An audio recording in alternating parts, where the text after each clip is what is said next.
Alright, ladies and gentlemen, welcome to WWE Smackdown January 31st, 2017 review. Just to give you guys some overall insight of what my opinion was about this show. This show was pretty bland. There was some good, decent build-up going to WrestleMania. Or, not WrestleMania, the Elimination Chamber that happens in 2 weeks. We already have our members of competitors that will be inside the Elimination Chamber match itself for the WWE World Championship. We have John Cena, the champion, in there. AJ Styles, Miz, Baron Corbin, Dean Ambrose, and Bray Wyatt. Those are our 6 guys that will be in competition for the WWE Championship.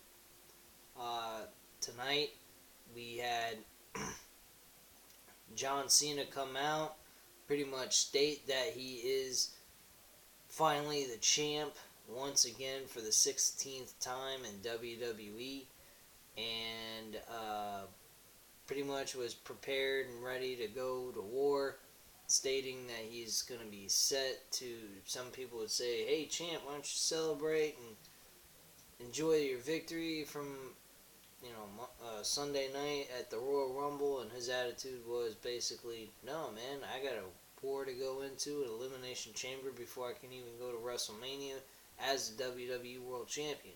So I got a big task ahead of me. Great point, good valid information given into this promo. AJ Styles comes out, or not AJ Styles, Bray Wyatt and Randy Orton come out. He states that everything seems to stay the same, with John Cena being world champion, but then yet he's pointing at things that have changed, and that's Randy Orton winning the Royal Rumble. I'm going to stop here for a second and say, what a fucking contradiction of bullshit right there. You got WWE Champion John Cena. You got Royal Rumble winner Randy Orton. These guys could possibly face each other at WrestleMania. Now, granted, there are rumors going around that Randy Orton won't be facing John Cena, will be Bray Wyatt. But my one good question is this. How the fuck is Bray Wyatt going, how the hell is this going to be, right now, with it being the way it is? Let's say Elimination Chamber was not going to happen. We're going to be seeing the same fucking thing we've seen 20 million times. Randy Orton versus John Cena for the WWE Championship. First time ever, though, at WrestleMania. These two have never faced each other one-on-one at WrestleMania. As surprising as that is. So, don't put it past WWE to just keep the title on John Cena altogether and fuck Bray Wyatt, because who the hell cares about him, right? I mean, this whole storyline between Randy Orton and Bray Wyatt has been developing. There has been some sort of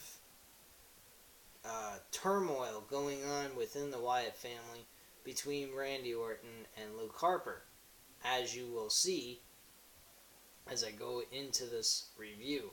So, they go down to the ring. They already state that they're going to kick John Cena's ass.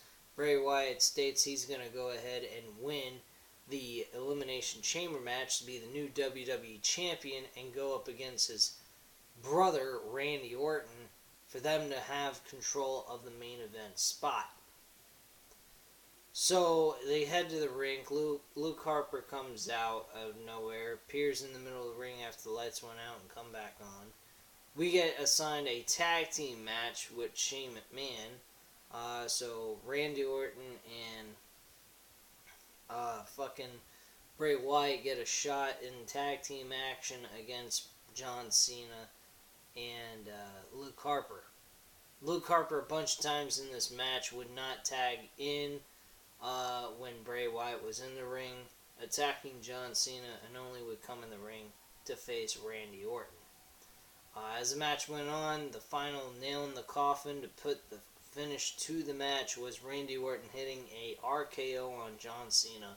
John Cena taking the pinfall and losing 1, 2, 3. Now, would someone please tell me where the logic lies in all this? One RKO finishes John Cena.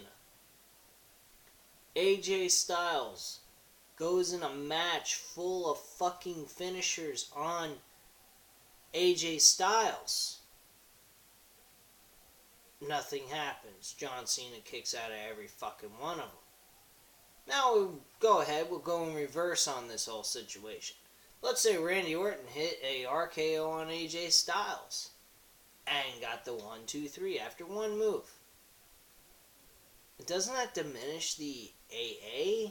Doesn't that, what happened to John Cena tonight, doesn't that say we are diminishing the Styles Clash or any other finisher that AJ Styles might have hit on John Cena that John Cena kicked out of? I mean, these two had a fucking fantastic match, had a war with each other, and you don't have John Cena at least kick out of one RKO.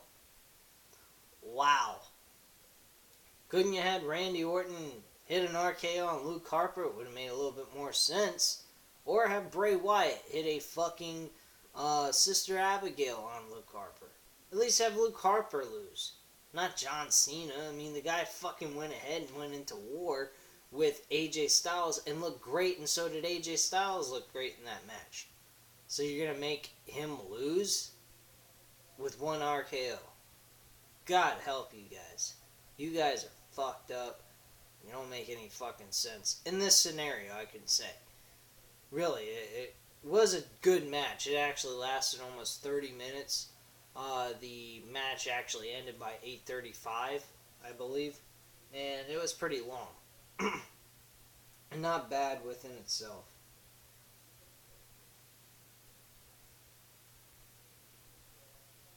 But, so let's go ahead and take a look here at the other things that happened in this show. Alright? James Ellsworth has Carmella come out, have a match with a jobber, Carmella wins. Who fucking cares? Dolph Ziggler has a match with Kalisto for the third or fourth time. Who the fuck knows? Dolph Ziggler wins by a super kick to the face to Kalisto. Gets to 1, 2, 3. Starts attacking Kalisto again. And Apollo Crews comes down to the ring to save Kalisto again. In the same stupid scenario, same stupid setup, same stupid everything. So Apollo Crews comes down, he saves his friend, Dolph Ziggler runs away. Pretty much the same scenario it's been for the last couple of weeks now since Dolph Ziggler became a heel. I think it's about time they start focusing on Apollo Crews and Dolph Ziggler. Enough with the Kalisto bullshit. Come on. You're leading towards it, just fucking move into it.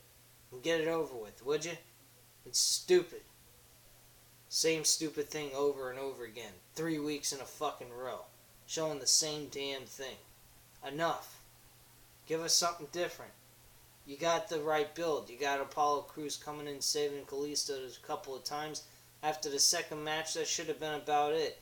Apollo Crews should have issued a challenge. Said, hey, you want to attack smaller guys than you? How about you attack me? We go one-on-one in a singles match on Smackdown the next week. Not this stupid bullshit with Kalisto. Kalisto's not gaining anything from this. All he's doing is losing and jobbing out to Dolph Ziggler. So if you're trying... I mean, I don't see why you wouldn't try to build him into a mid-card star. He ain't even mid-card anything. He's mid-card garbage. He's not doing nothing on SmackDown except losing and being Dolph Ziggler's bitch. And that's all there is to it on that. So, that's all I have to say on that. Alexa Bliss and Mickie James versus Naomi and Becky Lynch. Same fucking bullshit. I mean, there's nothing here that happened. Naomi and Becky Lynch wins. Naomi picks up the pinfall by a moonsault. And that's it. Who cares?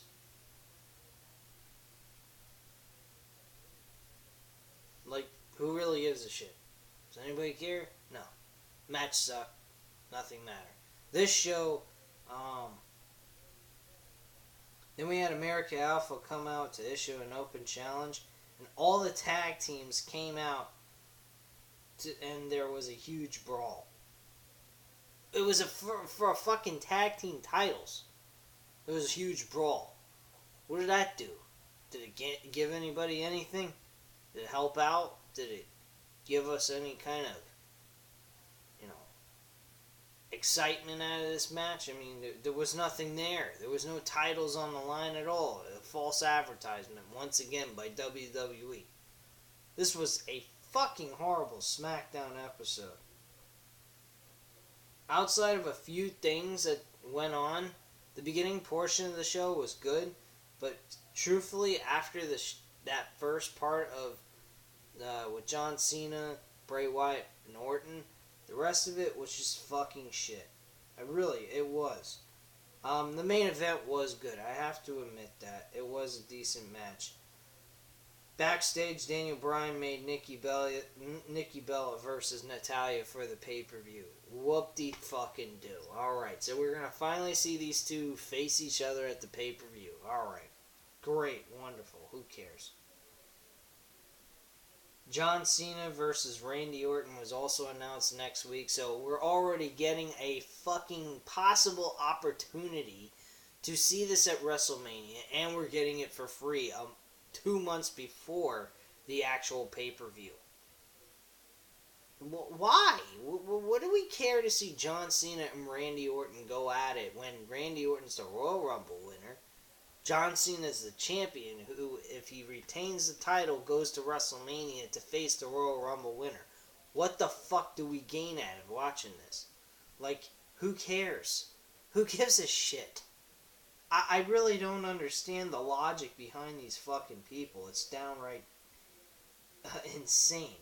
I mean, I have been praising SmackDown for a while now, but quite honestly, this episode was the epitome of garbage. There was nothing, and I mean nothing worth fucking watching, except for the build-up for the Elimination Chamber match itself. Everything else was a fucking... You didn't miss anything. It was just kind of laid back. Nothing was... There was no effort behind this one, which was very surprising, because the episode before the Royal Rumble was actually way better than this. And usually, the show before and after a pay-per-view are the best parts of the Raw and SmackDown episodes. So, main event, we had AJ Styles assigned to face Dean Ambrose one-on-one in a match, because AJ Styles came into the locker room of Shane and Daniel Bryan's office and asked them to give him a one-on-one match against John Cena instead of just putting him in the Elimination Chamber match. They said that will not happen. You're already getting a shot with the championship on the line. You're in the Elimination Chamber. Have a great time. Wow. Alright, so that sounds like fun. That's already building towards AJ versus Shane McMahon. They're definitely guaranteed they're going to happen. So, pretty much AJ Styles and Dean Ambrose, the Baron Corbin and Miz ended up having a brawl. So they pretty much split the whole build-up for the Elimination Chamber match itself by having the beginning part with Bray Wyatt and John Cena, the last the main event having it with all 4 other competitors that are involved in this pay-per-view match. So, that's pretty much it. Baron Corbin and Miz ended up being in a fight and a brawl outside the ring while slowly but surely distracting Dean Ambrose and costing him the match with a Styles Clash on Dean Ambrose and getting the 1-2-3. So that is the overall whole gist of this episode of SmackDown for January 31st, 2017. Pretty shitty way to close out the month. I didn't like it. I did hear that people were more interested in Raw They had said that Raw was actually pretty good, and there wasn't too much from what I've heard on the internet. Raw was pretty decent. I didn't watch Raw last night because I don't watch Raw ever. I watch retro wrestling episodes from WWE back in the day, and that's pretty much what I do most of the time on a Monday night. Because I am so sick and tired of watching Monday Night Raw. Because it's 3 hours of wasted time and it's fucking boring shit. So anything that's interesting, I'll just catch it online and see if I can find the good parts on the show to watch. The rest of it can go piss up a road. Anyway, ladies and gentlemen, leave your comments and opinions down below. I definitely would like to hear back from you. As well as hit the like button if you like the video. And hit that subscribe button. Have a great night, guys.